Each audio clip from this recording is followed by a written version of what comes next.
Hello, everypony. My name is Blancmark, and welcome back to The Savage Empire, a Worlds of Ultima game. Now, in our first episode, we started the game, of course, duh, and we were accompanied directly, immediately by Triolo, our shaman ally, who will prove to be very, very useful. We met with some characters of the Kurek tribe, including Intanya, the main shaman of the game, basically. The chieftain Alaron, who wants his daughter Ayala, who we encountered just before the adventure began, who has been kidnapped by Dardan the Huge of the Urali tribe, and we're trying to find her and bring her back. Upon traveling, we also met with Sari, a friend of Ayala from the neighboring tribe, the Yolaru, who are currently having a conflict with the Kurak and also with the Urali. I actually forgot to speak to the chieftain, but we will do that. In that village, we also met up with Professor Rafkin again, who was someone who we know from the modern era. And traveling south through the, at least a small part of the Nahuatl tribe, Stone City, we made our way to the Disqueaquee tribe, a party drunk, loving tribe, who have captured, for some reason, Jimmy Malone, a reporter that was also present in the modern day. Now, with these four people, including the main character, of course, we completed a quest for the chieftain of the Disqueaquee tribe in order to gain his favor and his cooperation for uniting the tribes, stop fighting each other, and start fighting the so-called Myrmidex, large ant-like humanoids, creatures who are basically ravaging every single tribe in this valley. That's not good. And in order to gain his favor, the Disqueaquee's favor, we had to put a cowbell on a T-Rex, which we successfully managed to do by putting it asleep with the Spear of Shamop. Shamop being an unusual combat-loving tribes member of the Disqueaquee, yet we have no idea where he is. I do not believe he appears in the game, unfortunately. He would make an excellent party member, I would say. After that, we made our way to the Barup tribe, and we met with the chieftain, who was also the shaman, who was looking for a cure for his son. And if we manage to find the ingredient that he needs, he will agree to unite with the other tribes as well. And our journey begins again today, right after we meet with the chieftain Balakai. It's nighttime, and I do believe we're going to rest a little bit. We have some food. And as you can see, both Rafkin... I'm using WASD. I can't use WASD in this game. Are you kidding me? And it's unfortunate that both Jimmy and Rafkin are both like fairly weak. Jimmy, so far as 16 strength, is not the worst, but he is not the greatest, right? Professor Rafkin has like an intelligence of 29. But 40 HP on both of them, 8 strength on Rafkin, it just limits what he can do, unfortunately. And I'm trying to think of what I should give Jimmy, for example, in case he's going to fight anything. And I'm thinking I'm just going to give him something like this. Just a couple of spears, I guess. It's not the greatest, but it's gonna have to do, unfortunately. Oh, the total is too heavy. Well, that's okay. I'm not planning on carrying all this shit around. I'm gonna drop this. I'm gonna move the Atoll to Atoll. I know it's a weird word. It's actually a thing that I learned more recently. I thought it was just a thing that they just made up, but no, the Atoll is an actual thing. It exists in real life. The Atoll is a spear thrower, for lack of a better word. And I find that to be pretty cool, actually. Oof, I got way too much stuff in here. carrying so much stuff. It's insane. I guess I can drop these jade things. I'm not going to use them. Digging stick important. Cloth, etc. Plachta. I don't need the plachta. Screw plachta. Alright, and then I can move. Wow, my mouse is not really reacting all that well. Alright. Jimmy can now equip the Atl and a shield. The Atl is a spear thrower. It's basically a sling for your spear. And yeah, that's actually pretty cool. Didn't know that was an actual thing, but it actually exists. It's a real life thing. So yeah, it basically turns the spear into ammo, like an arrow, for example. It's pretty interesting. But we have wasted enough time here, so after you go here, and you can go here, here, here, here. Hello.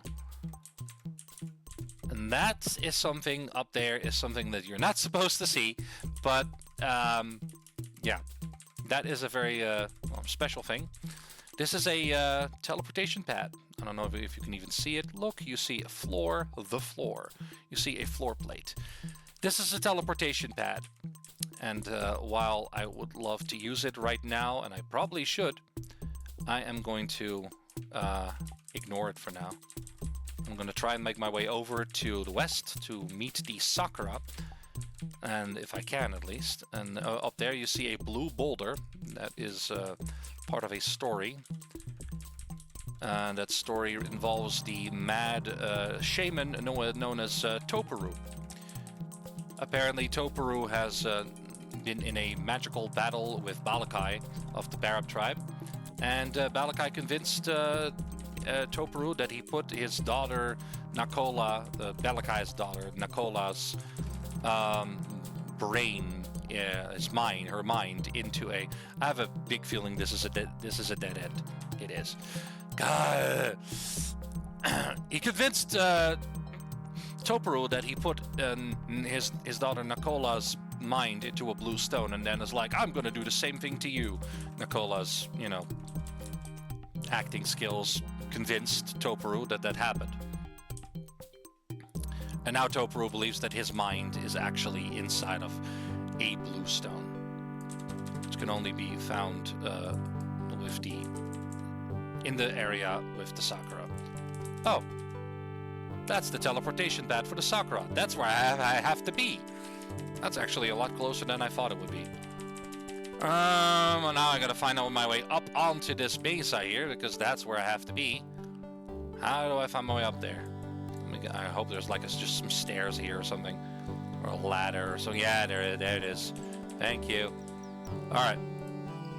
First of all, we're going to not use the pouch. Use the. Sorry about this. My mouse is being a little bit. A piece of rock flakes off. Thank you. Okay. We got some blue boulder stuff here. Here's some from the northeast. Well, that's unfortunate. That is a fountain. Can we pass this, or is this also a dead end again? No, you can get up to the fountain. You can get some water from the fountain if you want. There's nothing really interesting about that. And as we go here, we see these caves, and also we see this person out here. This person is one of the Sakura, and one of the lizard people. You see a stupid. I always thought it was stupid. You see a stupid aged female reptile with cunning eyes. No, a stooped. I have no idea. Aged female reptile with cunning eyes. So, strange human is here, belonging to no tribe. Must be cautious. Yes. Xindra is name. What is your job? Xindra has no tasks now. Xindra was once traveler and warrior. Too old now. Teach us, young ones. Teach us? Yes. Xindra teaches. Shows young ones landmarks of the Sakura. Tells of legends. What are the landmarks? Many landmarks for the young Sakura to learn. medicine trees, mesas. What is medicine? Green fruit grows on trees in north part of this valley. Many would travel to them before the Thunderer came. The Thunderer? Thunderer, big lizard, eats sakura who go near. What about mesas? 3 mesas in this land. Great Mesa and Small Mesa nearest Sakura Caves. No one lives on these mesas. Barup Mesa farther away. Barup tribe lives on. Brup. The Brab tribe. Barab. Humans like you live on most easternmost mesa. What about legends? Many legends for young Sakura to learn. City under the earth is one. What about the city? Legends say that Sakura once lived underground in huge city near Great Mesa, lost now. What is your tribe? Xindra is of Sakura tribe. We are fiercer than lizard, smarter than human. You don't know anything about Siskar? You don't even know the name of your own chieftain? Alright. The lizard nods and turns away. Alright, that's fair. Well, lovely, isn't it? It's just a bunch of sentient lizards. I like that. This is the cave song. It sounds so weird. Dun-dun. Ba ba ba ba da ba da boop. This is a female Sakura. I like her. I like the little like flowers, or what I think they're flowers, and like the adorned with like feathers, it seems, on the side of the head. I really like that. She is pretty. You see rock? Yeah, I know that's a rock. Ah, meat. Who's this? Another female Sakura. I'm just gonna see what's in these pots. And yes, I picked up a hammer because I want the hammer. I hope that this is the one that I... No. Okay. Berries, beans. I'm gonna wait until I have some more actual, like, carrying power. Currently, I don't have that. That is a male Sakura. As you can see, the male Sakura have this crest on their heads, whereas the females do not. I don't know what that the band along their neck. I mean, it's probably like a bone necklace or something. But to me, it kind of looks like suspenders, like an overall or something. I know that that's not it, but we're actually going to talk to this guy first. You see a handsome but fearsome-looking reptile man. What does human want? What is your name? I am Kista the Great. What is your job? Kista is warrior, questor, enemy of Myrmidex. Myrmidex? I'm mocking him, but... And things evil. Kista bites them until they stop moving. The Myrmidex are deaf to humans and Sakura. Kista is deaf to Myrmidex. If Blancmark wants to go bite Myrmidex, Kista will join him and help. Kista is of the Sakura, hide like stone, teeth like knives. So are the Sakura. Join? Kista thinks human is good ally. Kista will join with. He turns minds to other things. And with that, we have Kista, the lizard warrior, only within the party. Oh, I'm trying to give it to the wrong person, guys. To Kista. Kista, I mean, this is his own weapon, so why not? This is something that he would use. And now we're also going to talk to this guy, the one who's seated. You see a sly but aged male of the reptile men. So, you're Blank we hear so much of. You travel, you quest. Now you are in space, Sakura lands. What want you here, eh? What is your name? You speak speak to Siskar, spawn of Slisif.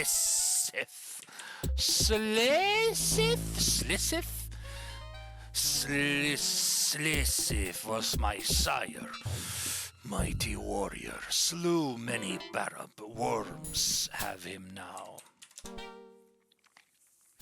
Siskar was hatched to be ruler of all Sakra, and Siskar will rule until he falls and worms take him.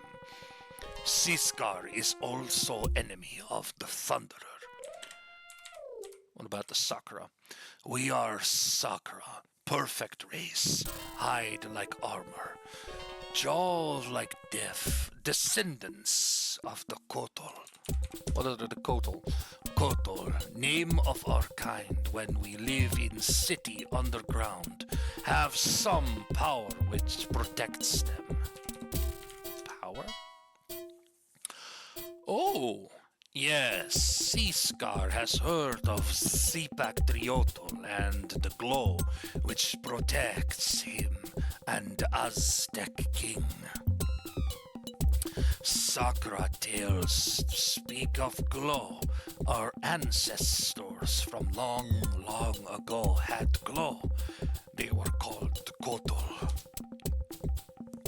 In ancient times, story says Sakra ancestors called Kotol rule all world, keep humans as pets, live in mighty city beneath earth, have powerful glow, protects them, but Myrmidex come and scatter them. Now we live above ground in small caves. Legends say go on to top of Great Mesa is northeast of us. Find ancient relic of those times. We'll say where ancient Sakura lived. There you may find secret of glow. Now that is very interesting to hear, because he speaks of Zipactriotl and the Aztec king. We learned from Moctopotl, or Moctopotl, however you want to call it, Moctopotl, the rightful king, the rightful ruler of the Nahuatl people, who has been usurped by a guy called Huitlapochtli, a murderous bad guy, who was made invulnerable with some kind of glow given to him by a guy who took up the mantle of the new shaman named Zipactriotl. And in order to restore Moctopotl back to his throne, we need to kill Huitlapochtli, but we can't because he is immortal at the moment because of that glow. He cannot be harmed. And now this guy, Siskar, here, he says that his ancestors were the Kotol. They used to live in an underground city. And if we go and place an ancient relic of those times on top of the Great Mesa, then it'll show you us, whoever, where they used to live. And there we may find the secret of the glow that Zipactriotl has. Very interesting. What about the Thunderer? Yes, Thunderer, mighty lizard, tall as mesa, swift as river. When he walks, earth shakes like thunder. When he roars, a sound breaks boulders from cliff and birds die of fear. Tribe. We are the Saga, we already know that. Jaws like that, yeah. There are other tribes nearby our Barab, live atop Mesa. Sometimes we fight, sometimes we ignore. Further away, other races, Nahuatl with stone, knives, and gold. Tisquequi with, by the river, drink and feast all of time. Kurak in forest, sneak around in trees. Many more even further away, we never meet. Barako, Yolaru, Ugly Hakur, Swampy Urali, far away Yukari and Pintiro. Last, there are Myrmidex, fierce like ants. We hate Myrmideks. We kill Myrmideks. They live far away. We know not where. Uh-huh. What about the Barab tribe? Barab tribe live on Tall Mesa, further east. Whole village on top. Chief is called Balakai. Balakai also shaman. Balakai is tribe chief and shaman for Barab. Fought him once, did Siskar. When Siskar very old and Balakai very young, Siskar won. Surprised, Balakai lived. Basically, both Balakai and Siskar say that they won that battle. So I'm tempted to agree that I'm tempted to believe that it ended in a draw. But they would never admit that. Actually, I forgot something to ask him about something. Namely, would you like to hear? Siskar is happy to see friend Blank again. Our last talk was too soon over. What will we speak of today, oh Blank? I would like to speak to you about uniting the tribes. You wish to unite tribes in spite of all odds, make friends of enemies. So, very well. Siskar will give you a chance. He leans forward and his warm, dank breath washes over you as he begins speaking more quietly and conspiratorially. Torially. Wow, what a word. We have grief, do we, Sakura? North and east of here in secluded canyon, there are plants that bear green fruit. Many, many generations since time begins, we use this fruit. Good medicine, blah, blah, blah. Forgive me, I am old. Good medicine for Sakura. Not long ago, he comes. Thunderer strides into canyon, roars like thunderstorm. With ravenous hunger, he eats Sakura, who quests for medicine of the green fruit. You wish Sakura to help with Myrmideks. Go and slay Thunderer. Restore Sakura to Restore to Sakura a safe way to our ancestral grove. Do so, and our aid we give you. You need Drum to unite human tribes. Do you know story of Drum? I do, if you say you will be like, good. But I'm gonna say no. Yes, great Drum of humans. In ancient past, humans live in peace, stories say. Every year, Chief beats great drum and summon tribes. For talk, dance, then war break out. Humans war on selves. Stupid humans. You want unite tribes. Must get help from all chiefs. Must also have someone build new greater drum on Drum Hill. Drum Hill is near Nahuatl City, near where river falls off cliff. Chippy whips out his notebook. Of course he does.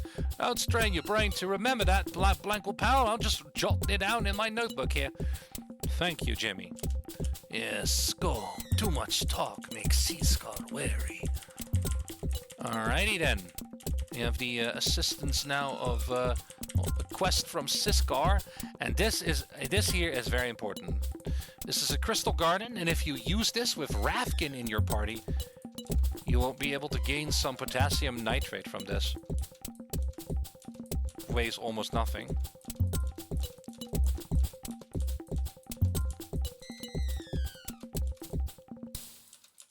I mean, it weighs a little bit, but it's not too bad. It's just potassium, just like powder. It doesn't weigh like a lot. I'm gonna put it in the second pouch, because I don't think there's anything in there in the second pouch. No, there's not. No. This one just has a couple of useful stuff in it. Vine is in there as well. I could probably move everything over into the one pouch, but you know, I don't know about that. I'm actually gonna move this out of the pouch.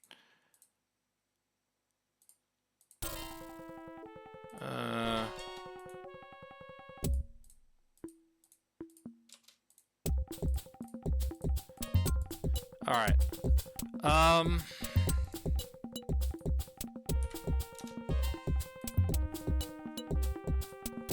Actually, we can actually use the scissors as well to cut the cloth. We're not gonna do that though. We're just gonna do that. There you go. Actually decreased the weight by 2. Huh. No. Let's see.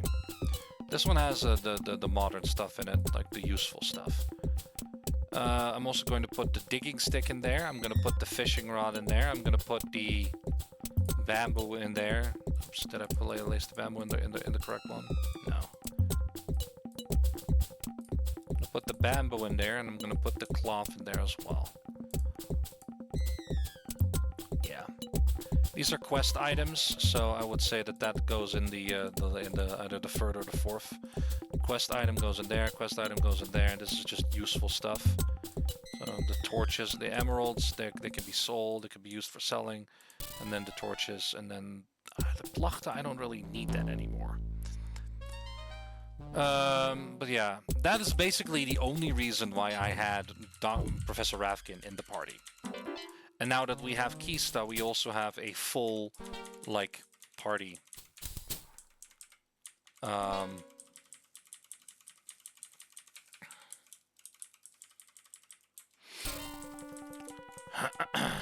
And while I would love to have more conversations with Ravkin and everything about everything, because Ravkin is very interested in stuff. Yeah, he pops up during conversations a lot. It's too noisy to sleep here. Well, not if you go here, for some reason. In this corner, it's fine. Oh,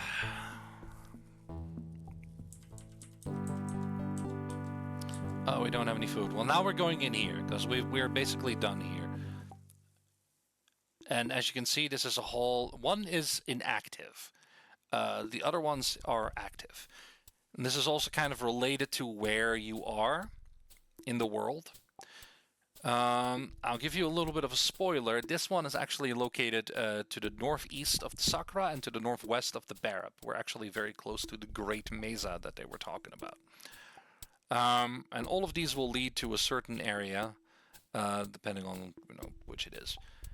I know a few of them by heart. I know the top one here that we were near. I know that one. We just came from the Sakura. If we go here, then this will lead us to the Barab, I believe. This will lead us to the Barab. Yes, it does. The top one will actually lead us more to the north, where we don't currently want to be. Kind of forget where this brings us. I think this is the Squeaky, actually. This brings us to the Squeaky, I believe. Makes sense. Then this one, the next one will actually bring us to the Nahuatl. This one will probably bring us to the Nahuatl, I believe. Because it is to the... Actually, no. This one does not bring us to the Nahuatl. I know where this is. This one brings us to the Nahuatl. So if we go up from here, there's a road. Yeah. It's a little bit out of the way, but not like...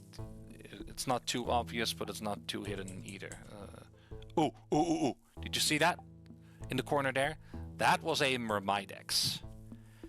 You usually won't encounter them unless you're actually close to where they are. Sometimes they will spawn here because there's actually a spawn point for the Myrmidex here, quite nearby actually. It is quite a dangerous undertaking. I just kind of want to show you guys what these Myrmidex are like. Should not have done. Should not have gone through it so quickly.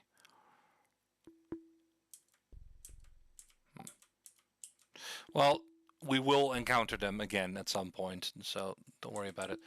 And actually, if we go here, we're actually on the way toward Deinonychus. I think it's the same one that we.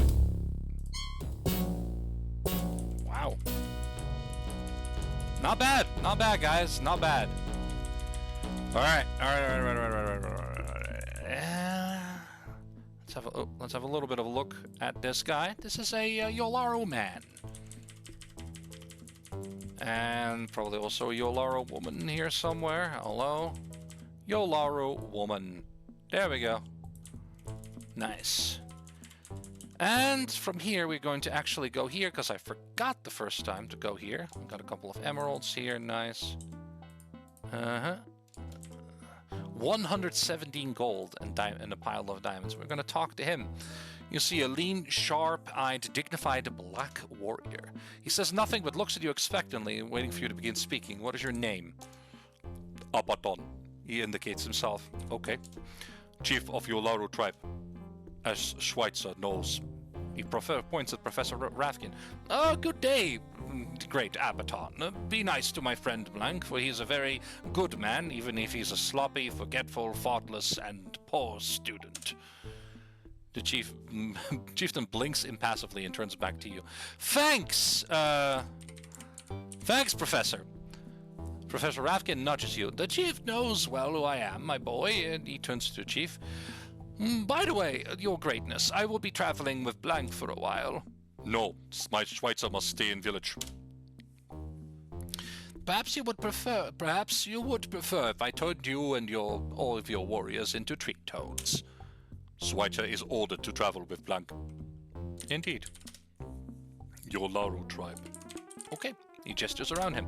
Yolaro tribe. We say little, do much. Fight the Myrmideks and Kuraks. What about the Kuraks? Kurak tribe live west of Yolaro. Good fighters. Kurak have better weapons than Yolaro. Yolaro are better fighters. Myrmideks. Fierce ants grown huge, enemy of all. They destroy Yolaro and others cannot be stopped. Is that so? No, what about the Urali though? Raiders come from southeast. Abaddon does not know where. Toparu would know where Urali hide. Who's Toparu? Mad Urali, no friend of Urali tribe or any other. Lives in far north somewhere on island. Okay, would you like to unite the tribes? Speak of uniting tribes, make allies of enemies. Yes. Why? Myrmideks. Good enough reason to stop noble wars. Shrugs. Abaddon might consider this, but only it to benefit whole tribe.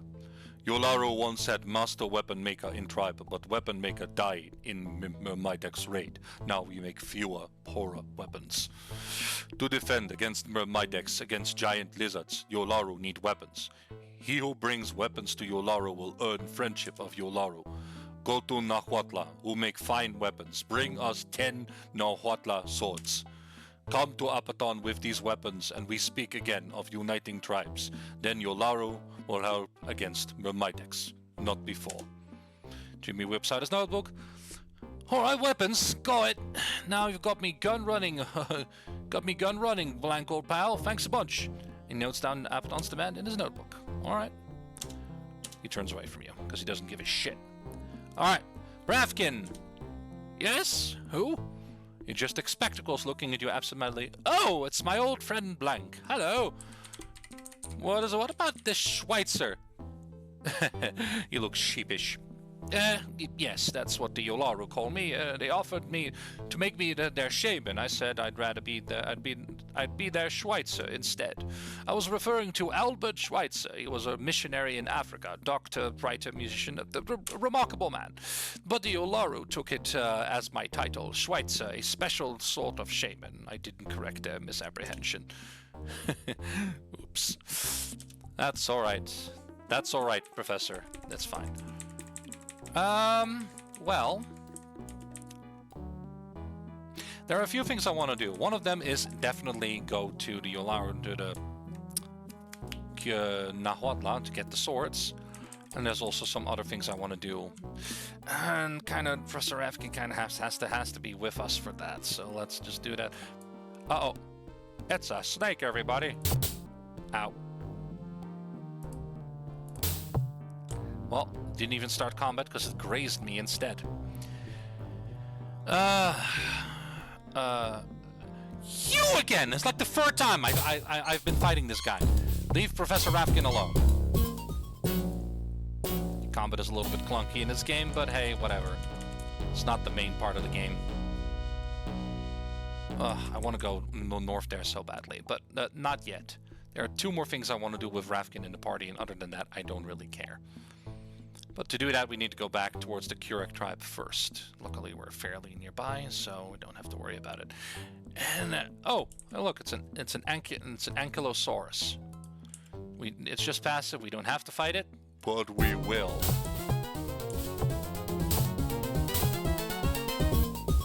It's all like experience and stuff.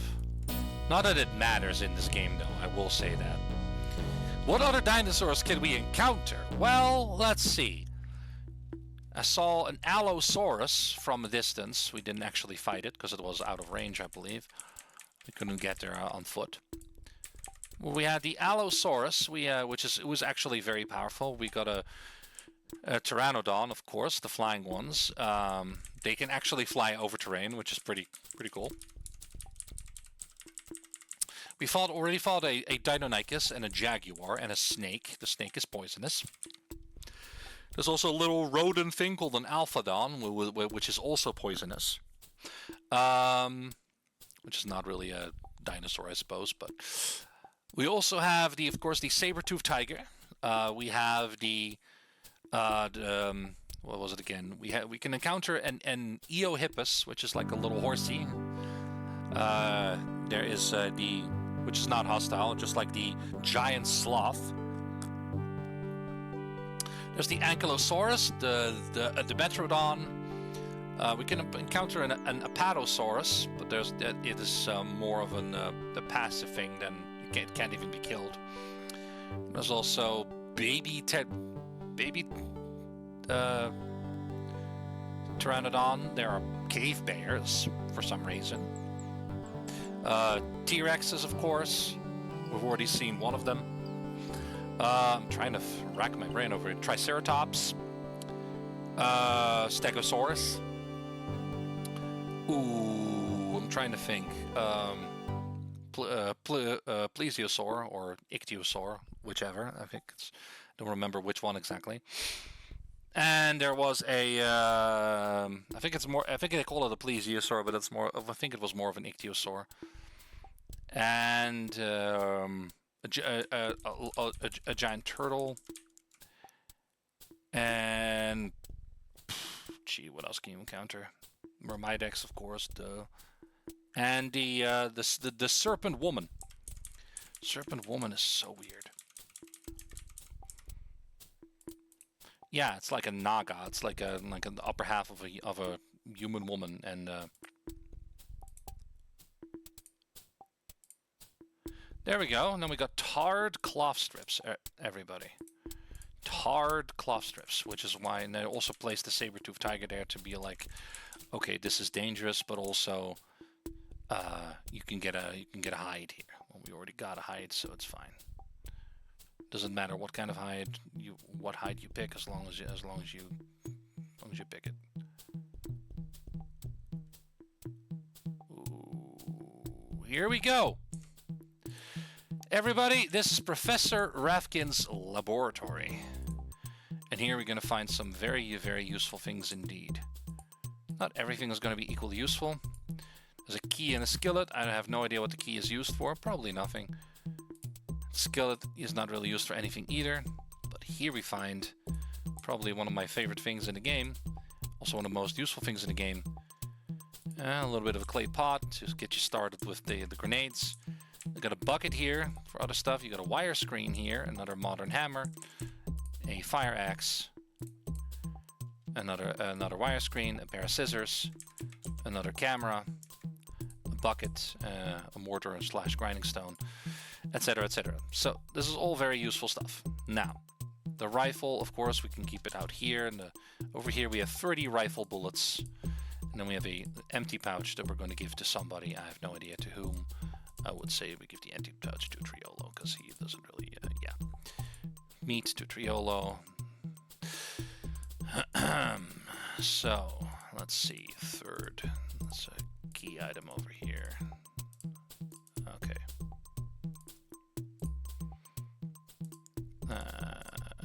Useful stuff. So the The third one is also going to have useful stuff. Actually, yeah, I may just have the I may just use the fire axe. There you go. I don't want to have it all in one but I might just do that. I don't know. Maybe it won't fit anymore after a while. No, there's only room for one more thing.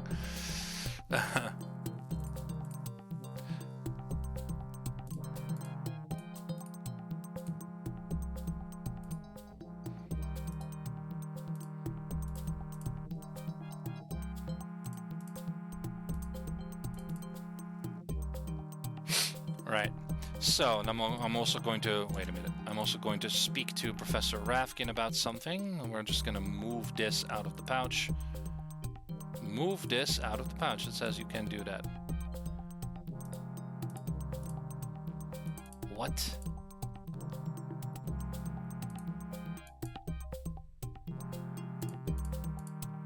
Move bamboo pole to pouch.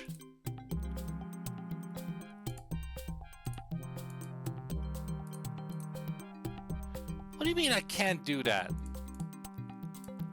What? I'm sorry, what? It says I can't do that.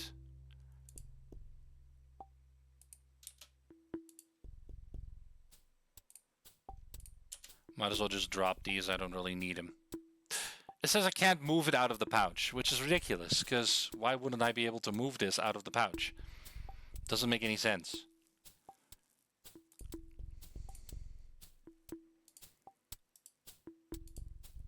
Alright. Yes, a rifle. Oh, very well, let's see. To make a rifle, I need a length of iron hard bamboo. Did you bring me some? Yes, good. Now we're cooking. Using his tools, he carefully and methodically, he drills a series of holes in the bamboo near one end.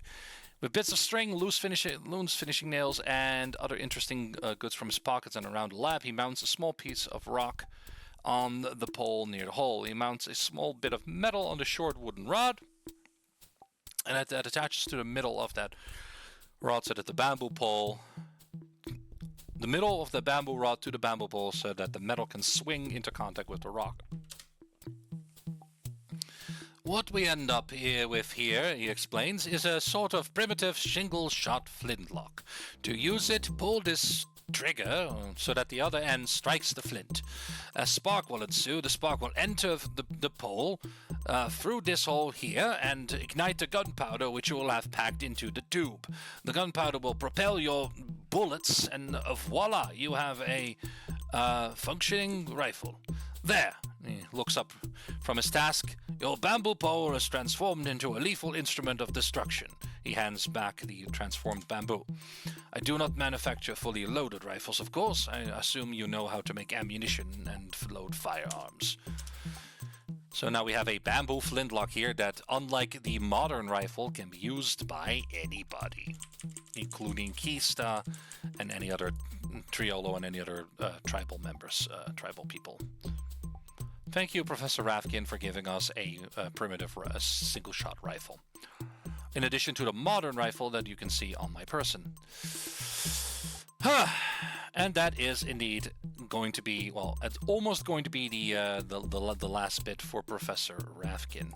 Here's something to the northeast. I love hearing things to the northeast.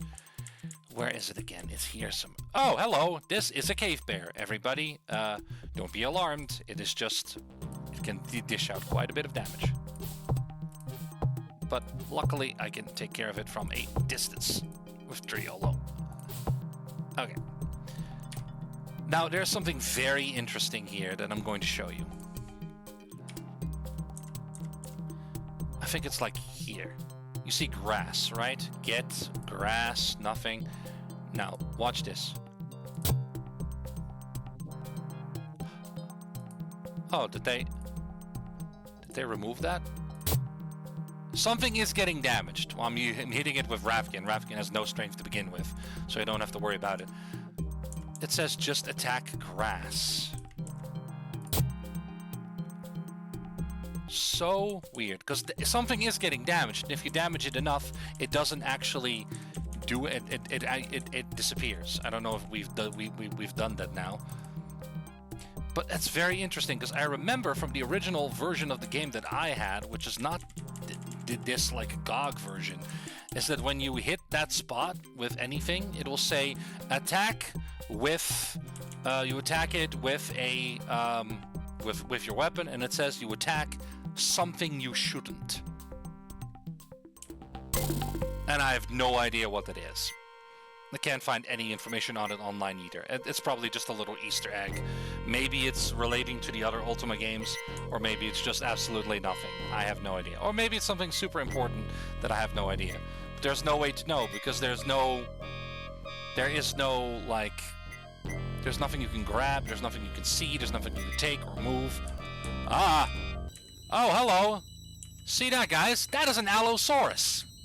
Right there. It wants to fight. But it got stuck on the tree, so it can't do anything right now. Might be wondering why they're heavily wounded and critical so quickly. That's because I think they either have very low HP or they're all wounded to begin with. But I feel like all of them just have fairly low HP. But not all of them. Some of them, you know, start with barely wounded instead of like immediately heavily wounded. Not really sure, to be honest, on that, but yeah, something you shouldn't. I have no idea what that is. It could be absolutely nothing. Could be a little Easter egg. Could just be nonsense, or it could just be something very important that actually triggers something else to happen. But I have no idea. I have never really seen any consequences from that, so I have no idea. Okay. Okay, out of pouch. Oh, but I dropped it instead. I moved it out of the pouch, but I dropped it instead. There's an issue now with the game where I can't move stuff out of the pouch anymore, and if I can, it's not ending up in my inventory, but just on the ground. What? It's okay. It's okay. It's okay. It's just a little bug. Whatever. Doesn't matter.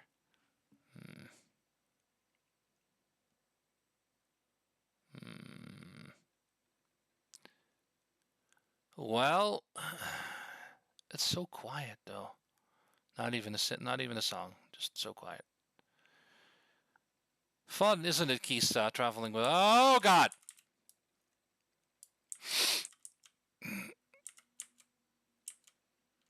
Why are you here?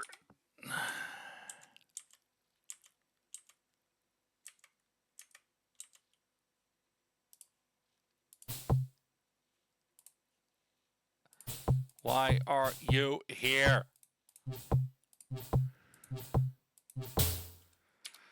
Oh, Allosaurus, everybody.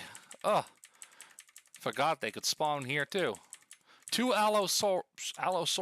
Sauri? I have no idea. Oh, this guy's sleeping now. Two Mash is sleeping. Oh, hello. Here we go. Oh, you again. I don't remember the voice I used for it. You bring me hide for trouble. Yes. He takes the hide from your party and throws it over your face to admire it. The hide, not your face.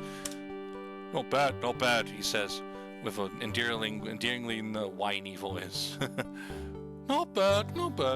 It'll do just fine. He whips the hide back off your face, and then he gets to work.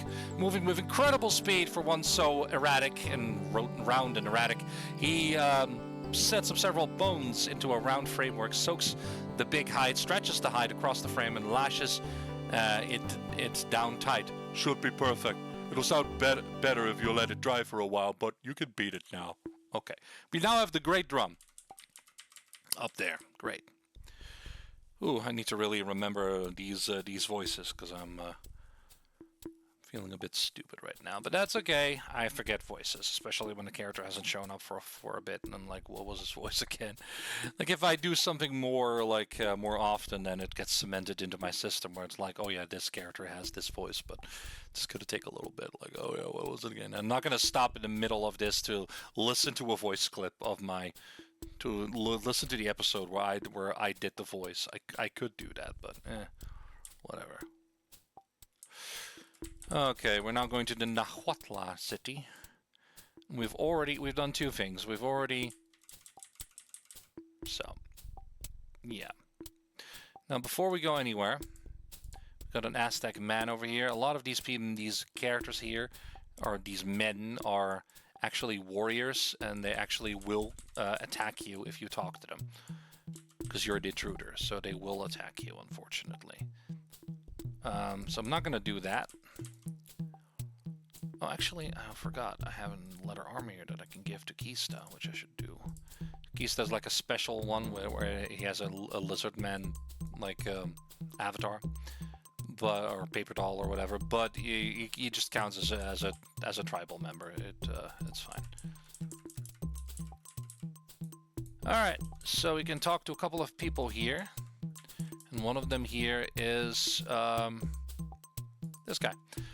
You see a hulking, brutish, copper-skinned man. You!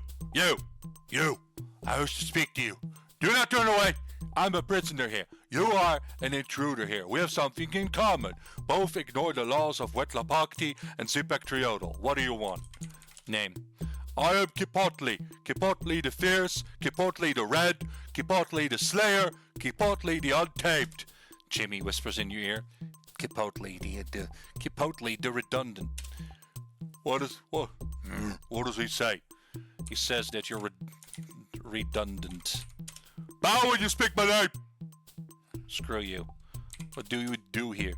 I'm a warrior. I slay the savages. I slay the giant lizards. I slay Nahuatl officer. I slay anyone. But now I'm a prisoner. So is Washtapok. Prisoner. They told me I should stop killing my own officers. I told them, nobody tells me that, and I killed them. And then Mo came and said, why do you do this? And I said, I don't answer questions, and I killed them.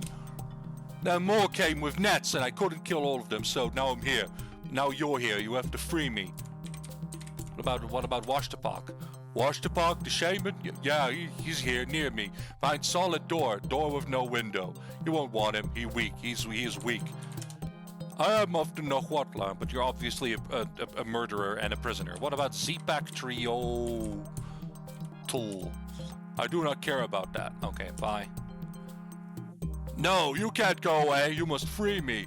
You must tell me now whether you will free me. If you don't, I'll call the guards. I can scream so loud that they will hear me and they will come. Will you free me or not? Sure. Good. Open the door. Hurry. Ha ha ha ha ha. I'm not going to.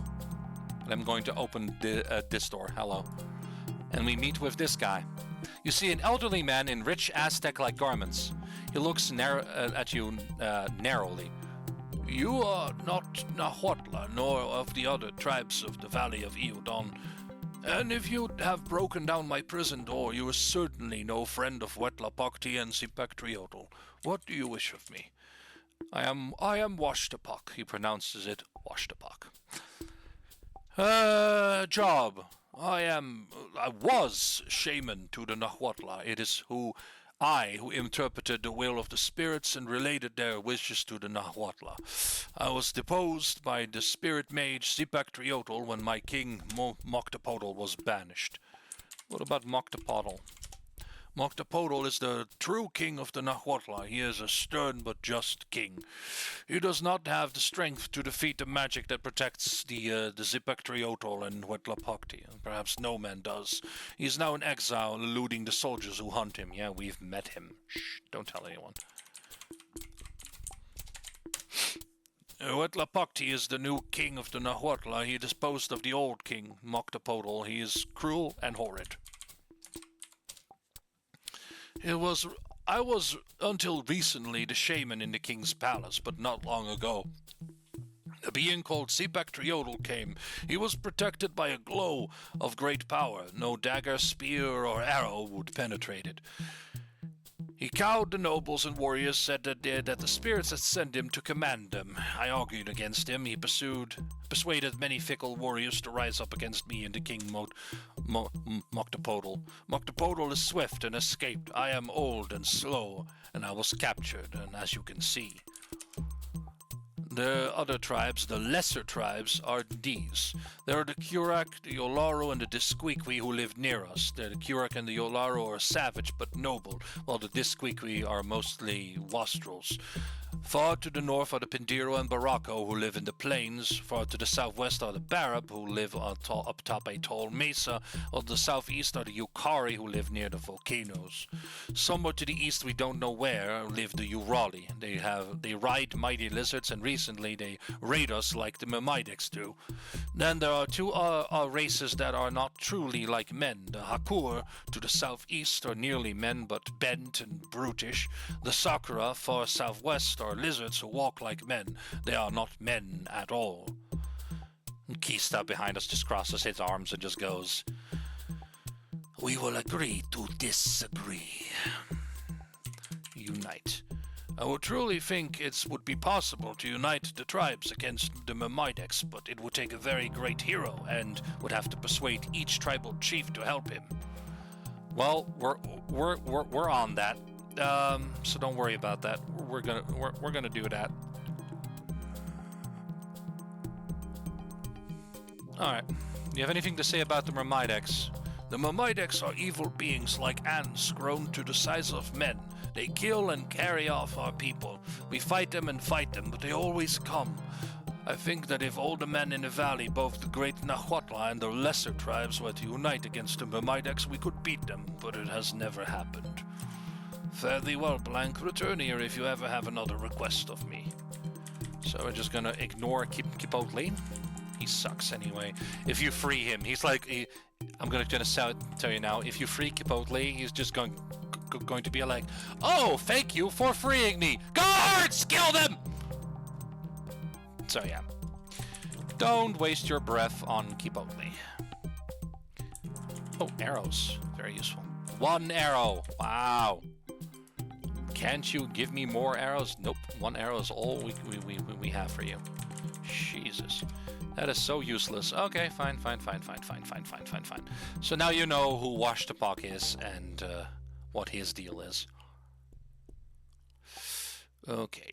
Now, let's see if we can get ourselves a couple more swords. Since Kista's the one with the greatest strength right now, he's going to be the one to carry all of these swords around. Why not? That little brown rod thing was a spindle, apparently. Ooh, I really like this. Because...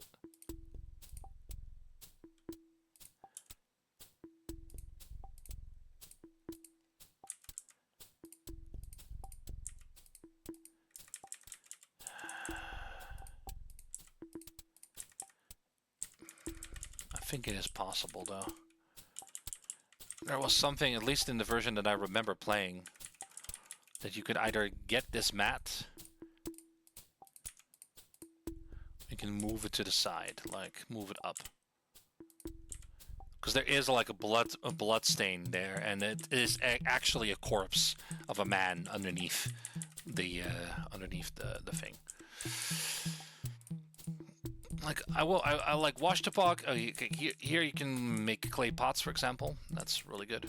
Washtapok, I mean, he may be an okay guy, but it's just kind of sad that their whole culture is about like, oh, you are every other tribe is like lesser than us. It just kind of sucks. Like, you don't have to be like that. That's just a little bit sad, but okay. Or was it here? I don't remember where, but there was. I think it was there with the blood stain. Okay. Oh, I see. This is where where the road ends up, like right below here. If you follow that road down there, and then you go south, you will end up at the teleportation pad. Let's see. 1, 2, 3, 4. Let's give the arrow to Triolo. Okay, 1, 2, 3, 4. Kista solo mode. I know I can buy it from her, but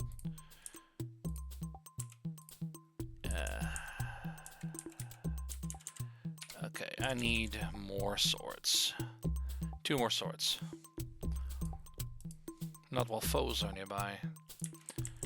Foes in this case being some of the soldiers.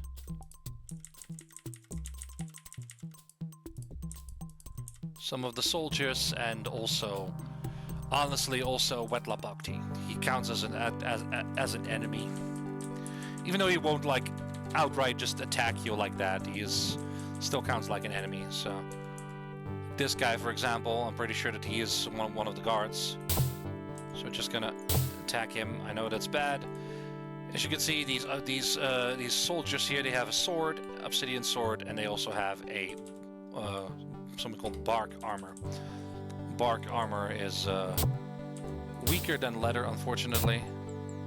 Wow, I just destroyed him in like one hit. Bark armor is weaker than leather, so why use it? Why utilize it? No. Get. I thought okay, that's 9 swords. Come on, come here. Come here. Come here. Come here. Come here. Come here. Come here. Come here. Come here. Come here. Come here. Where are you going? Where are you going? Where are you going? You can't go anywhere. Where are you going? Are you gonna jump? God, this guy can take so many hits. Kista? Yes. Carry sword, I know. Okay. Now let's just go. Here. Gonna break into the treasury here. Move the ring, and then we go to Kista. And then we can take this metal head. What? Yes. It is a metal head. This is the bedroom of Wetlapakti. He doesn't actually have a bed, he just sleeps on a mat. And he has a bunch of skeletons with blood and stuff and a knife. Obviously he does horrible things here to his people. This is the room here of this lady. You see an unhappy-looking woman wearing Aztec-like clothes. She looks at you suspiciously. Stay back. Do you mean me harm? No. She relaxes, then looks disinterested. Oh, very well. I am bored. I will talk with you. Name. I am Tlapatla. My husband is Wetlapakti, and my cousin is Moctopotl, the former king. Moctopotl is my cousin, the rightful king of the Nahuatl. Wetlapakti and Zipectriotl have driven him into exile. He wanders the wilderness waiting for his chance to return and reclaim his throne. I have heard talk that he may have taken refuge with the Disquiqui. Reclaim, rather. Reclaim. Moctopotl cannot reclaim the throne while Wetlapakti remains protected by Zipectriotl and his belt. Belt? It is a strange belt of a metal I do not recognize. You want to know of Zipectriotl? He came, a stranger like yourself, from far away. He had magical powers to protect him from all harm. He cast down my cousin, the wise King Moctopotl, and imprisoned the good shaman Washtapak. He is an evil man. Washtapak was the shaman before Zipectriotl imprisoned him. He is a very clever man, knows many things. I wish he were free. Well, we kind of broke down his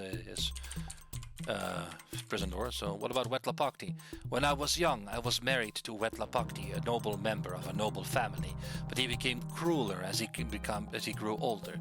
Soon he could find his only pleasure in killing people and watching them be killed. Moctopotl was usually able to keep him locked away so others would remain safe. But when Zipectriotl came, that evil shaman released him and persuaded many disloyal warriors to make Wetlapakti the king and Zipectriotl the new shaman. Zipectriotl gave Wetlapakti a belt which surrounds him with a glow so strong that no weapon could pierce it. He said he drew his powers from a mysterious hidden city. Now all of the Nahuatl work and sleep in fear that Wetlapakti might someday turn his attention to them. Do not speak to my husband, for he will simply have you killed. Hidden. Zipectriotl claims to draw his magical power from an ancient hidden city. The shaman Washtapak knows many stories. Perhaps he knows about this legend. You don't say. I am queen of all the Nahuatl. I used to be in charge of all the palace, back when I was a lowly princess, like cousin of the king. But since my mad husband took the throne, I'm not allowed to even that. I sit here, not allowed to do nothing.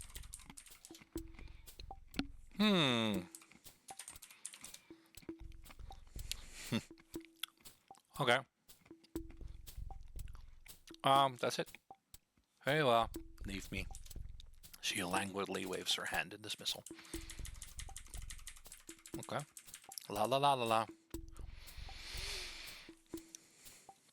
See a large ruckus in especially colorful parrot. Yeah, we have ways of making you talk.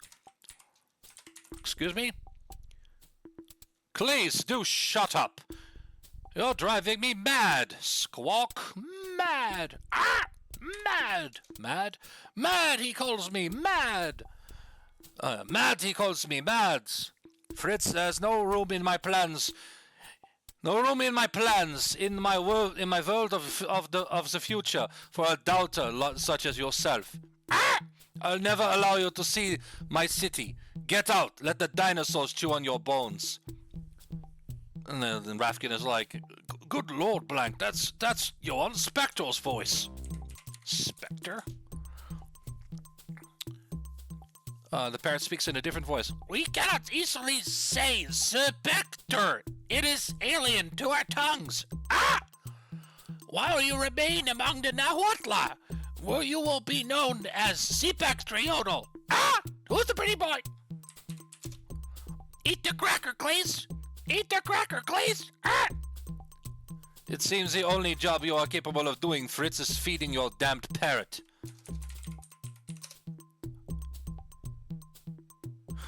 New girls, new madam, but the same old customers. What about Fritz?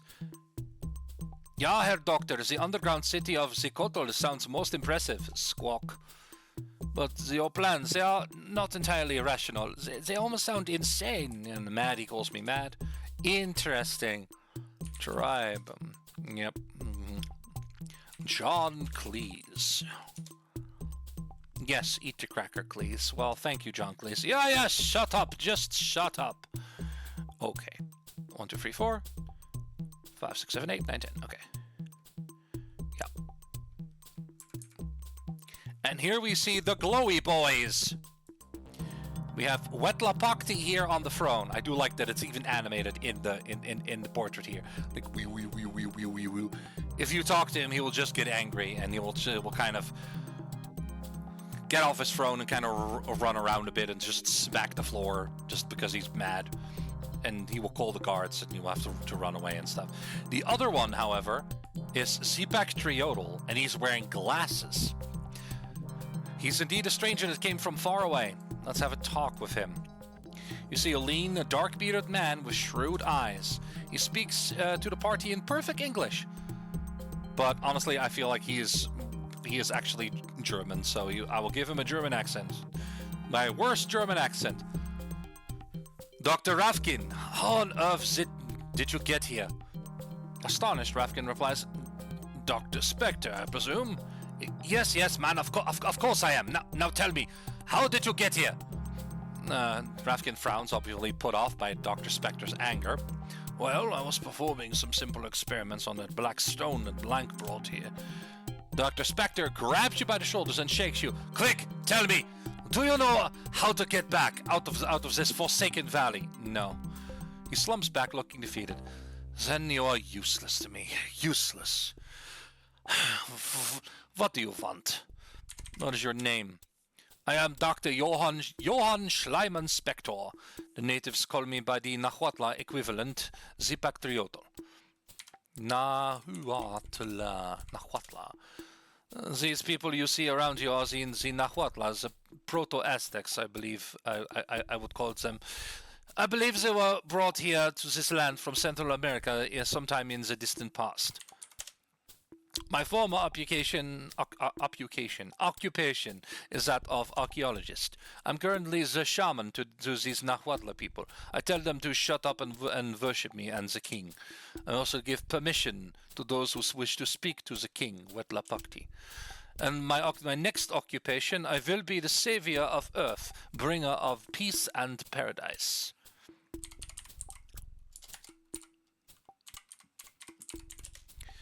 The new king is Wetlapakti, an idiot, easily led. The people hate him. If he weren't protected by my force field, they'd rise up and kill him. Would you like to speak to him? Yes. Perhaps. Remember my position here. You must beg me. Sure. I beg you, let me speak to the king. Of course, you may have permission, he says expansively. Talk to him anytime you wish. He makes some hand signals to one of the guards, who nods like he's allowed. Alright, I'm not gonna do it, but... There are many tribes out there. These Nahuatl are the most civilized of them. What about Dr. Rafkin? It's not irrelevant. About the Myrmidex, do you have anything to say about that? Yes. They are a race of ant-like creatures mutated to incredible size and intelligence by the power of the black stone in their possession. I'm certain that a concerted effort on the part of the valley's primitive humans could destroy the Myrmidex. Fortunately for my plans, the humans fight each other too much to unite. What about uniting? Uniting the tribes is about the only way to destroy the Myrmidex, other than by animating my automatons, of course. But no one can unite the tribes, while I can animate my automatons. Oh. Automatons, they're rather like statues, but animated by the mystic power come from the generators in the underground city of Kotal. The big ones are practically impervious to harm, and they take orders. They are the perfect army. What about the glow? Yes, this glow you see around me is a type of force field. It draws the energy from the mystic generators in the underground city of the Kotal. I've given a similar unit to the king there, Wetlapakti. While we wear this glow, we are invulnerable to harm. He smiles mockingly. I'm not going to harm you.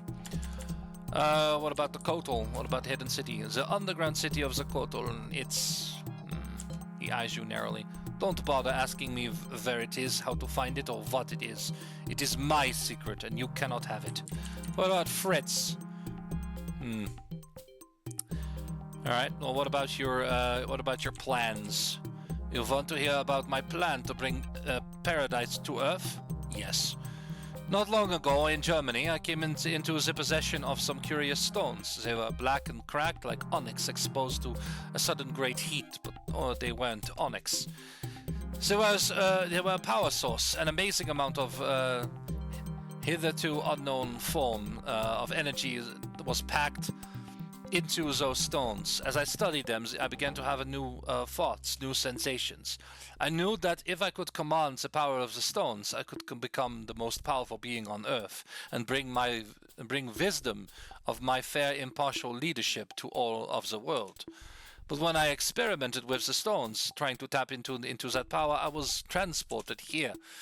It was a simple matter to cow these primitives with my scientific knowledge and to get rid of the old king and replace him with one more to my liking. By using the equipment I had been using to tap into the stone's energies, I was able to find more sources of the energy. One source was in the cave of the Myrmidex. They're rather hostile. I couldn't get to that to that power source. Why not? You're invincible. They're hostile. They can body block you, I guess, but you're invincible. You cannot be harmed. So that doesn't make any sense. Sorry, my stomach is rather upset with me today. But I found a second and greater source elsewhere in the underground city of Zakoto. This source was a series of mighty mystical devices which were drawing energy from the power source within the Myrmidex caves. It is this energy which powers the glow around me and my impenetrable force field. Now that the power is fully in my command, I can implement my plan to bring paradise to Earth. I'm going to repair and reactivate the automatons in the underground city of Zakoto. With their aid, I will retrieve the giant stone and the power source, which I know is in the cave of the Myrmidex. With that in my possession, I'm sure that I can control the Myrmidex. I'm equally sure that I can create a truly gigantic a truly gigantic area of temporal displacement, a gate if you prefer, and transport the entire underground city of Kotal to Washington, D.C. With my invincible army of Myrmideks and Kotal automatons, I can conquer the United States and then the world. I'll organize the world's population like the Myrmideks, and like with everyone in his place, placidly, mindlessly, contently doing the job I assign him. Under my leadership, the world will revert to the peacefulness and industry it is capable of. There will be no more need of war, of weapons, or even freedom.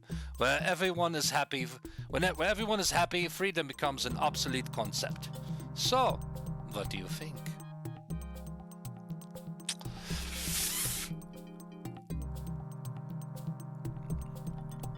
If you'll excuse me. Yes. And he's just bored, dismissive gesture. Bye-bye. Okay. I'm not gonna insult him. I don't want to get killed. But honestly, I think he is absolutely stark raving mad, and he should not be allowed to continue. But let's see. 1, 2, 3, 4, 5, 6, 7, 8, 9, 10. Yeah. Okay. It's just being thorough. 42 arrows. Heavy. I'll take it. Gista.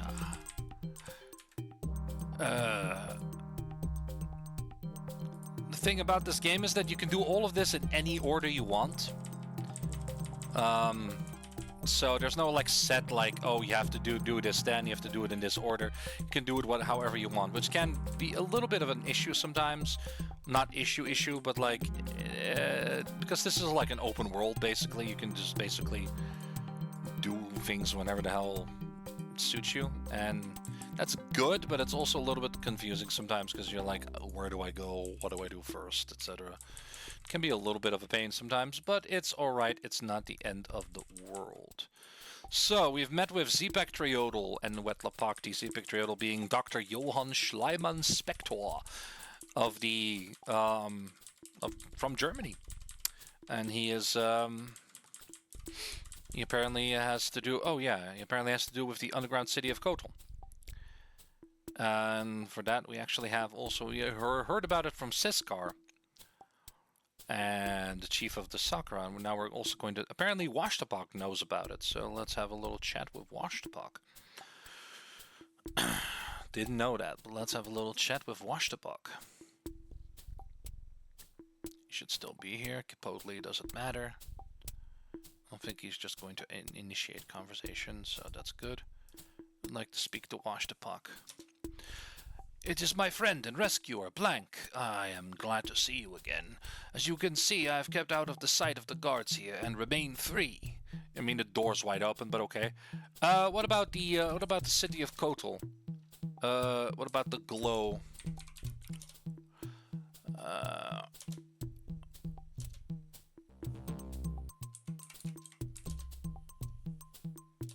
Okay, so he doesn't actually know anything. I said Kotal, maybe I should say city or hidden. Ah, yes, the city. Okay, yes, as the story goes, the mighty beings which brought the Nahuatl to the valley of Eodon had a hidden city near the land of the Mesas. They brought us here to be their servants. Then the Nahuatl rebelled and left the city. We're left without servants. The mighty beings decided eventually to abandon it. They left it and they closed it, but they left a key behind in case they should ever want to occupy it again. Do you want to know what the legends say of finding the city? Yes. To find the city, we must go to the land of the Mesas, which is southwest of Tishtikatl. Beyond the narrow pass, there you will find 3 mesas. One is very small, one is larger, and the village of the Barab is on top of it. The last is very large. You must go to the very top of the largest mesa. There, on a promontory on the north of the mesa, you will find a remnant of the beings who built the city. It is a device, a sculpture, I know not what. In that device, you must place a giant gem and then wait for many hours. At a certain time of day, the sunlight will strike the giant gem and reveal the location of the hidden city, or so the legend has it. There's more. The legend says that a strange man guards the entrance to the city, a man made of solid gold. It was certain that this must have been another legend until one day many years ago when I found the head of such a man in the possession of a captured tribesman. It appears to have been pulled from a golden statue. If the golden man was real, perhaps the city is real. You speak of the head of the statue of the golden statue of a man. Yes, I believe it was a Barab tribesman who I found it on. It was in my possession for many years until Ep.2 came. I showed it to Ep.2's servant, a man named Fritaz. He grew excited and told his master about it. I imagine that Ep.2 has it now, either in the treasury or in his quarters in the palace. They were once my quarters. Fritaz. Yes, Fritas, a strange and difficult name. Ep.2 drove him away in a fit of madness. I do not know where he has gone. Well, we know that his name is actually Fritz, and apparently he was the apprentice or something of Dr. Spectre, or Ep.2, as he's called now. What about the giant gem? The giant gem was once in the treasury of the Nahuatl. I would gladly give it to you. Now, if only I had it. It was stolen away by the Urali not long ago. What about the Urali? You know nothing about the Urali. Bullshit. Yes, you do. Okay, so the giant gem has been stolen by the Urali. And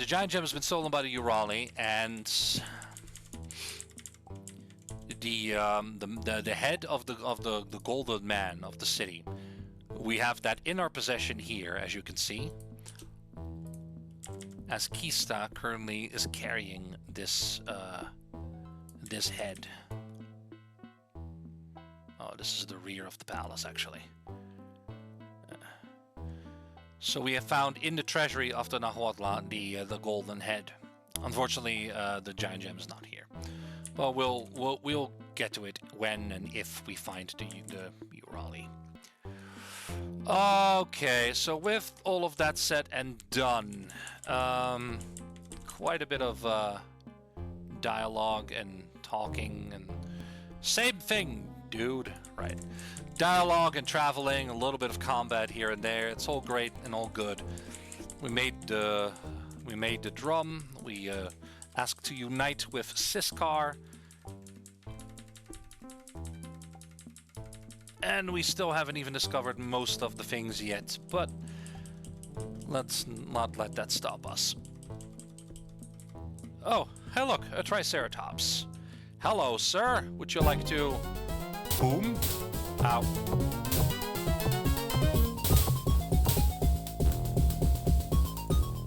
Jimmy? That was a spear. Okay. The rest of the spears are gone, but he still has one spear remaining that he can throw. Apparently that didn't get thrown away. That didn't get wasted. Maybe there's a chance that it won't be used up like arrows. I don't know. Why do you kill every dinosaur you see? Experience points. It's not really all that important. But, you know, why not? They're not doing anything, but why not? I'm actually glad we're seeing as many as we do. Some of them are very rare though, like the Ankylosaurus, for example. We saw that. We saw the Deinonychus and all that. We haven't seen a Stegosaurus yet. We haven't seen the Metrodon yet. The Metrodons are incredibly rare. But we will be able to see something similar soonish.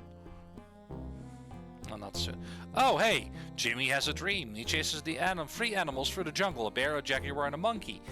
The path branches, each animal going a separate way. Does Jimmy follow the bear, the monkey, or the jaguar? He followed the bear. You know what that is? That is the level up system of this game. Is that Jimmy now has 46 hit points because I gave him a point of strength. It was 16, now it's 17. If you follow the bear, you gain strength. If you follow the jaguar, you gain dexterity. And if you follow the monkey, you gain intelligence.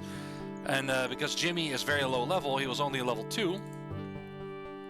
Main character's level 6. You can definitely earn enough experience to level him up.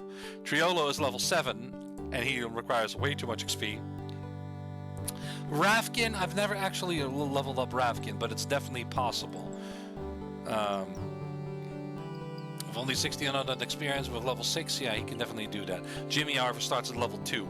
So, Kista starts at level 5, so I guess Kista can get leveled up as well. With only 800 experience remaining, but you know, it's I don't know how fast that's going to be, but hey, Apaton, could you wake up, please? There he goes. Hi.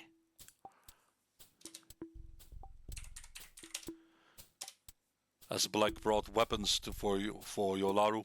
Yes. He looks over the collection of weapons you've brought, counting them, and as he counts them, he hands them out to Yolaro warriors as they walk past him. He draws back, and an expression of satisfaction crossing his face. It is done. The warriors are in. The weapons are in the hand of the Yolaru, and the Yolaru will join Blank's union of the tribes. Thank you. Blank may return whenever he wish. Good. And with that, my friends, we are going to give the arrows to Triolo. I'm going to give an obsidian knife to Triolo. And then a pouch. We're going to give the pouch to Kista. Give the bow to Kista, why not? And the cloth shirt to Kista. Because unfortunately for now, we are going to kick Professor Rafkin. Would you like to leave? Of course, the young things think the young learn all they can if they think they can from the old and then abandon them.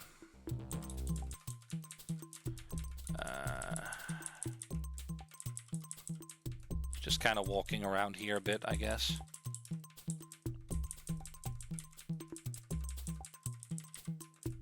I should have probably put him in his little hut there.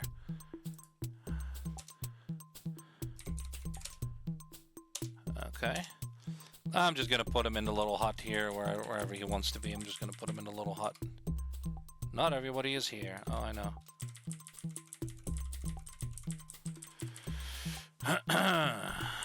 Not everybody is here. I know. Fine. 3 Kista and 4 Jimmy. 3 Jimmy, I mean. Solo mode for Jimmy. Everyone party mode. No, Rafkin, sorry. Rafkin just goes over here. And then everyone party mode. Rafkin, leave. Alright.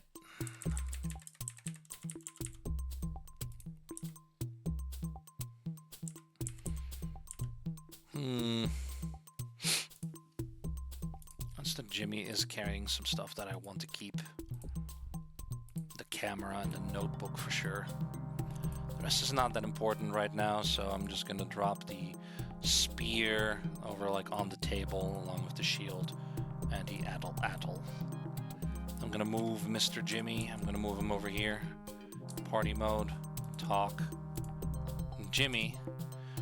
No. Whatever. Leave me.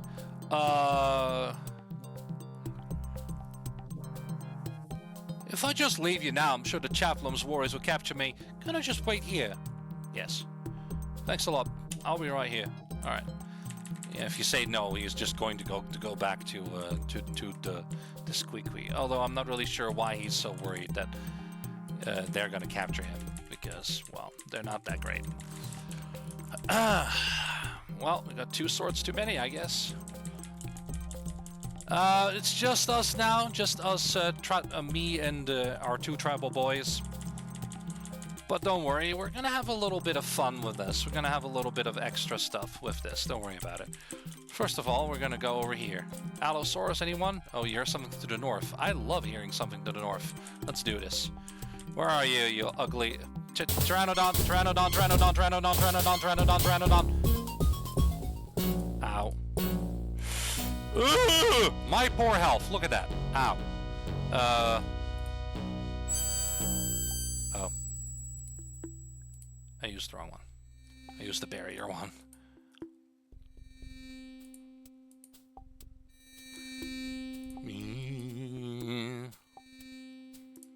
It's 36 only? Wow. 45.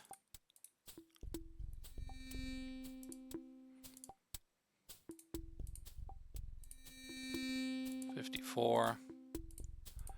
58. 66. Okay, that'll do for now. Bridges. Oh, you hear something from the northeast? Oh boy. What is it now? What is it this time? Hey, it's the Serpent Woman, everybody. The Serpent Woman. Uh-oh. Attack with bow. Attack. Combat mode. Attack. Let's go, Kista. Yes. Leave it to me. Hiya! Fire axe! Okay. You okay, Kista? Kista's not afraid of Snake Woman. That's a burned log over there. I always thought it looked weird, like it's a little bull like head or something with little horns. I don't know, guys. So we go over here right now. We went north over a bridge, and now we're going to the northeast. And we'll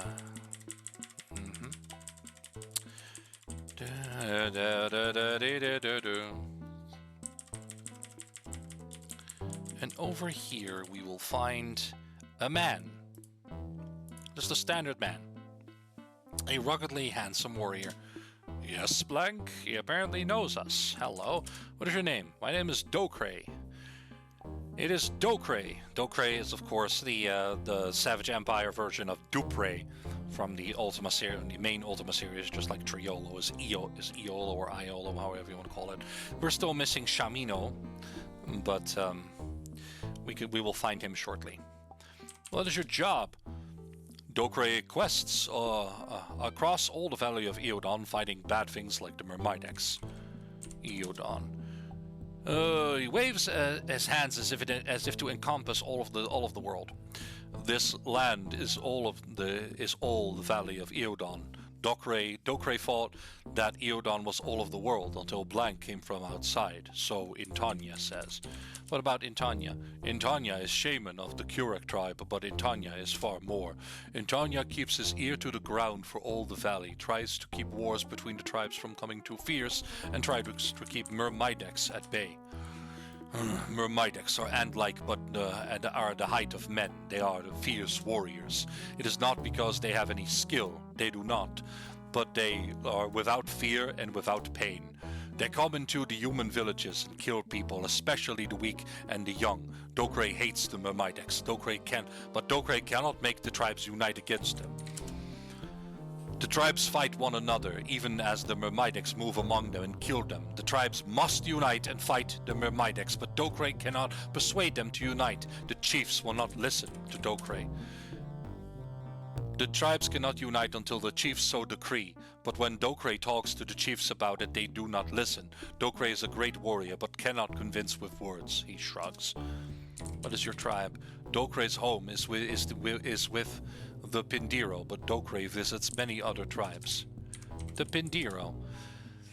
Dokray belongs to the Pindiro tribe of the north, but Dokray was not born a Pindiro. Dokray wandered out of the mountains many moons ago with no memory of his past. The Pindiro adopted Dokray. Okay.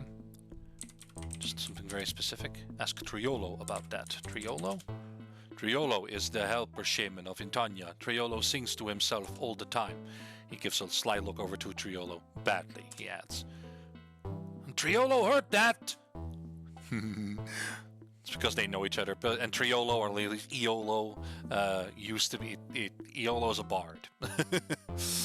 What about Shamuru? Do you know anything about Shamuru? Which is Shamino. Shamuru is a warrior of the Barako tribe. Very quiet. Good tracker. Good hunter. Dokray is better warrior. Is that so? Would you like to join me? He considers it briefly and then nods. Dokray would like hunting with Blank. Dokray will join. Cool. Yes, let us stop talking. Dokray and Blank should go find something to smash. Smash? Well, I may be able to give you something to smash, Mr. Dokray. We'll have to see. We will have to see. I have a sword for you. You can use that. You can use a leather armor and a sword. Wouldn't that be lovely to use? A leather armor and a sword? A sword and a leather armor and a shield. Oh, he has an attle, 5 spears and an axe. Alright, so we now have Dokray in our party. this next, this one actually has a very interesting item that you can use, a boomerang. It's not very powerful, but it does come back. So it has unlimited ammo, basically, itself. More arrows. I love arrows. Let's get arrows. I will not be using a bow. I have a gun. I have a gun. So now we have 4 party members again. I'm glad I did that because, yeah, you'll see. Ooh, I'm taking this. This is a Stegosaurus shield. It is the strongest type of shield in the game. So I will definitely be using that over the leather shield, if you don't mind. Yeah, that's pretty cool. A little bit of meat here. Oh, that's me. Myself. You see yourself. You see yourself. You look in the mirror. You see yourself. You see a sad, useless, worthless. Why are you even here? Oh, it's a mirror. These people are obviously based on the Native Americans. Somewhere, I would believe. The fictional one, I guess. You see a balding, nearly toothless native man. Kunawo hears a stranger, one not of the Bindiro. Speak, say what you wish of Kunawo. What is your name? Kunawo is this one's name. Job. Shaman of the Bindiro, trade with visitors. Speak with spirits, advise chiefs. Heal warriors, many jobs. Spirits. There are many spirits of the plains, animals, rivers. Many spirits. They speak to Kunawo. Kunawo speaks with chief and warriors, tells them what spirits say. Often Kunawo must ask spirits to help him heal sick or wounded tribesmen. You are among the Bindiro. The Bindiro are... He stops and stares at you with his sightless eyes. Spirit voices have told Kunawo that one named Blank would come to the valley. Blank, strange name. There are other strangers in valley with strange names. Bindiro warriors tell Kunawo of Fritz, who fights without weapons. Fritz has won the respect of many. Spirits have told Kunawo of another who has changed much in the lives of the Nahuatl, but the spirits do not tell me his name. Oh, his name is Dr. Johann Spector, or was taking up the identity of Ep.2 as the new shaman. He's actually from our world as well. Fritz. Fritz has chosen to live within a cave west of the Great Lake. What about trading? Many Bindiro hunt fish from the waters. They use much flax in making fishing strings. Kunawo will trade 1 pined chocolate and yopo for 5 flax, but only with his fellow shamans. I sense one who also knows the way of the spirits with you, but he does not have enough flax to trade. Could you heal us, please? The ancient shaman, he tilts his head as though listening to voices you cannot hear. Kunawo gasps for breath and shakes violently. A wild, hot wind whips across you. Spirit of Cuckoos, Kunawo invokes your blessing upon Blank. And Blank is healed. And the same thing for Kista. With an exhausted gasp, the ancient shaman sags onto his seat. The spirits are most kind today. All are well again. Thank you. May the spirits protect you. I like that. Oh, everyone went to bed, I guess. It's too noisy to sleep here. Everybody went to bed. Not while foes are near. Foes? Foes? Are there foes nearby? Who's trying to sneak up on us? Where are foes? Excuse me? Not while foes are nearby. What foes are we talking about? I don't see anything. Oh! Dino Nikes! Hello! Would you like to fight? Uh-oh. Hiya! Let's get him, Dokray! Oh, yeah. Haha. Chaos. Yeah, we're just defending the village. Why not? Woohoo! Oh, boy. How long have I been recording? Probably way too long, but that's okay. It's alright, guys. It's still fun. Very similar to the hut with Jimmy. Let's see. 30 feathers. That's a lot of feathers. 1, 1, 1, 1. Okay. Can we find the chieftain? I'm pretty sure they must be somewhere. I don't remember where they were. La la. La. La la la la la. La. This is the fish smoking hut, I guess. The murder hut. No, more of the butchery, I guess. All these pouches and there's nothing in them. Good to know. The shaman. Where is the chieftain? I keep forgetting. Where is this chieftain? Where is the chieftain? I don't see them. That can't be them. Hello? Is she over here? No, that's a raft. Where is the chief? So I'm gonna check the outskirts. I don't really know where the chief is. Chief? Somewhere in a bit of an odd location sometimes, but I can't find the chief. That is so odd.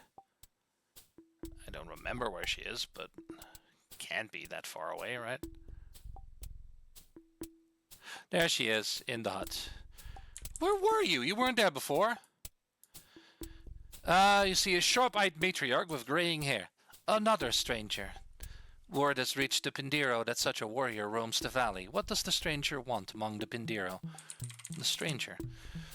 West of the Pindiro village, along the northern cliff face, is a cave where lives a strange man, a man as strange as he whom Inara now addresses.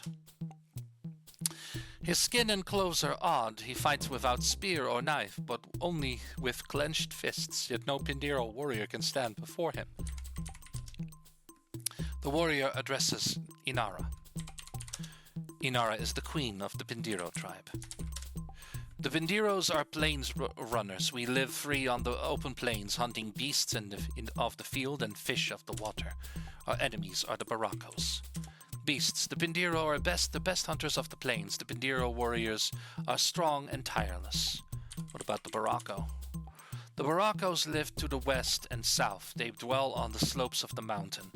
They come into Pindiro territory too often. We beat them back. What about fish? Many of our people pull fish from the rivers and paddle rafts out into the Great Lake to hunt larger fish that live there. Rafts. It is dangerous to go into the Great Lake without a raft and 4 people with paddles. The creatures under the water will eat any warrior they find swimming. What about paddles? The Disquiqui make our paddles. They are a strange tribe, far to the south.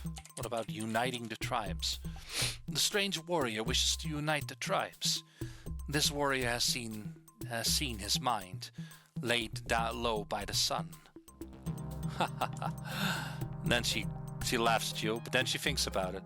Strange warrior, the Pindiro fight many brave enemies such as the Baracos. This is our way of life. But many good warriors die in the constant fighting. Inara might be willing to trade one way for the other. She thinks about it for a while longer. Inara will accept the union of tribes. Blank Peacebringer is welcome here. Blank may return any time. Inara is actually the only one that just accepts. You don't have to do anything for her. She's like, you know what? It's a good idea. And with that, we are going to take the raft now. Beep. Well, it's okay. We have 4 paddles. We just need to give the people the paddles. And when we do that, we can actually use the raft. And as you can see, very weirdly, there is the graphic of blank of Jimmy for some reason. The lady there is, of course, spoilers, Ayala. And the other one in the brown, like bear hide sort of clothing is actually Shamuru. I don't know why they decided to use this particular graphic for it. It's a bit odd, but okay, sure. Why not? I actually don't really remember where this guy is. Waterfall? Okay. Good. I wish it wasn't so dark. Oh boy, dark. Okay, you hear something from the west. Yeah, good for you. Use the raft again. Okay. I don't want to go to the west. I don't want to die. Okay. Cave. Hello, everybody. Hey, he looks like me. Does he? Kinda. Hello. You see a strong-looking blonde man in tattered earth clothes. Mein Gott! It is a civilized man! Another out-of-world man trapped in this primordial hell. Welcome to hell, stranger. Hello. I am Fritz von Hundlaben. I am from Munich. München. He smiles mockingly. I am the world's worst chooser of employers. Actually, I am an archaeologist. Until recently, I was assistant to Dr. Johann Spector. Not a real job, but amazing simulation. Spectre. Yeah, Spector, a brilliant man. Archaeologist, anthropologist, geologist. I went on many digs with him, and it is my fault that he went mad.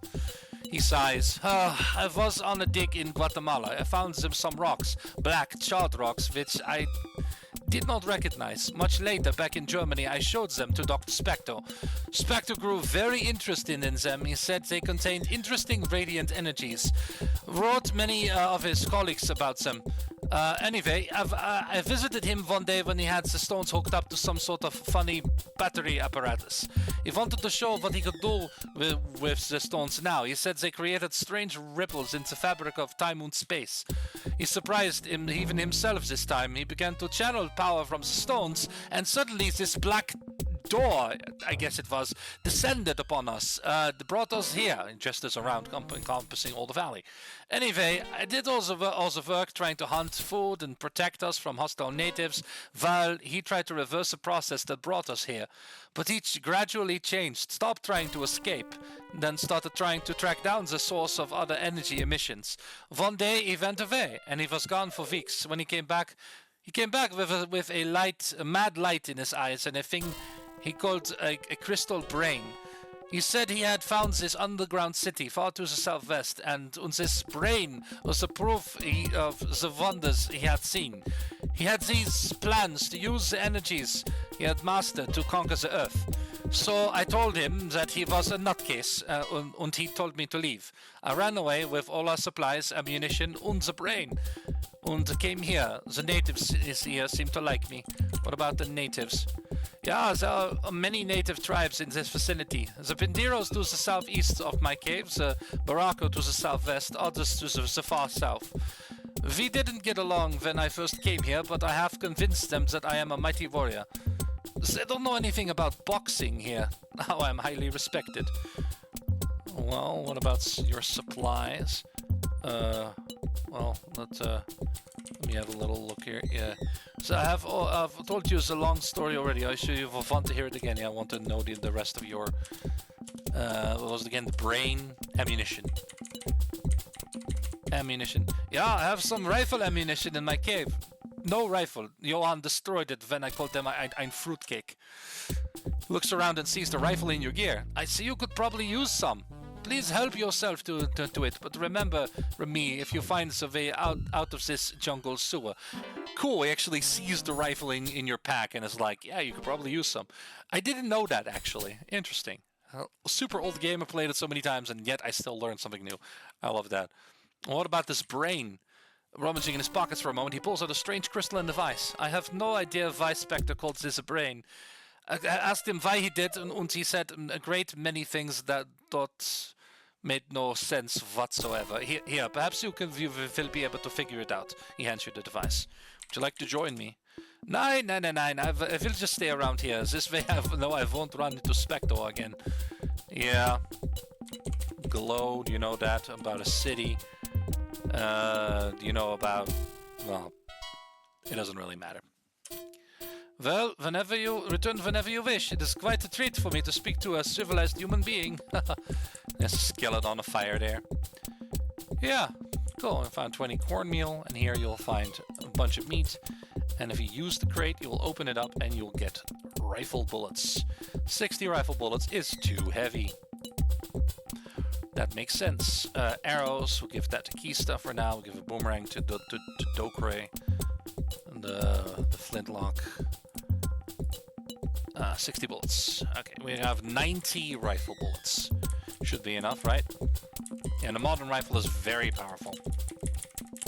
Definitely worth using. And with that, we have a something called a crystal brain, and we have. We'll move into Kista instead. It is very fragile, but it is very important.